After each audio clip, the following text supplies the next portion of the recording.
Welcome to this week's Dose of Emuna for Shabbat Kodesh, the intimate bond. Hashem ceased all creative work on Shabbat in order to free up, so to speak, his time to unite with Am Yisrael.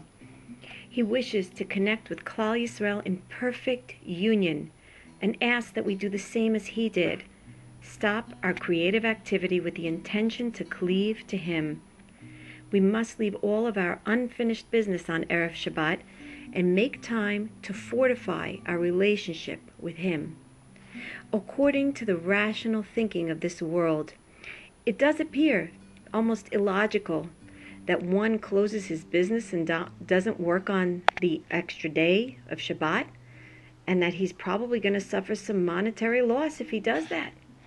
This is the test of Emuna, because on Shabbat the wellspring of bracha flows into the entire coming work week, and sustenance is nourished by one's Shabbat observance.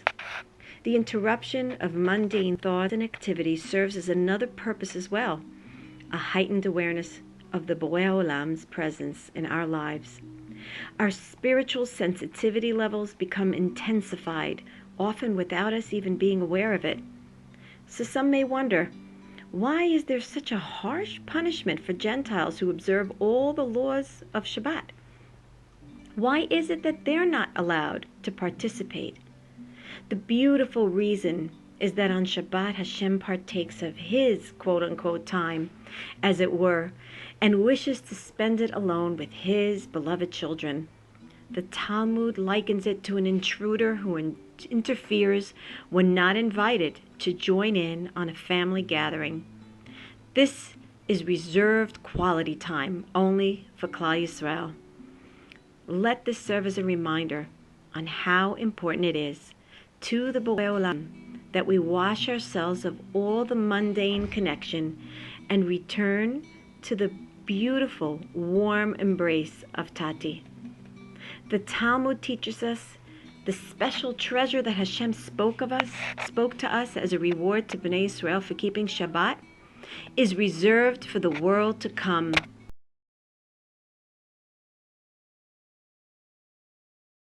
World too. The details of the reward in the world to come are not outlined anywhere. When a person receives a gift, it comes as an outpouring of love to flow from one to the other. Hashem conveys to us very clearly, I love you, my children. I wish for you to love me back.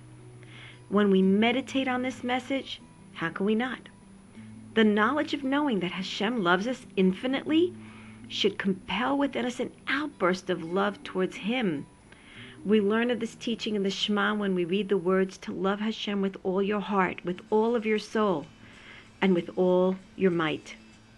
This is the initial stage of building love towards Borei Olam by simply contemplating how much he loves us. This expands our awareness to a heightened level. And at this point, we strengthen the various levels of our neshama so that we may better connect to Hashem Yitbarach. This higher consciousness shortens the distance we feel when in exile, and it's the path to travel, to acquire, and to strengthen our Emuna. This is what we call Da'at. It's uniting mind and heart so we may cleave to the source of all existence. So on Shabbat, we reinforce this intimate bond with Tati by way of acknowledging and appreciating the special gift of Shabbat that's given only to us, his beloved children. We proclaim, we recognize how much Hashem loves us, and it serves as a weekly reminder of how much Hashem desires to have a close relationship with his children. Have a wonderful Shabbat Kodesh.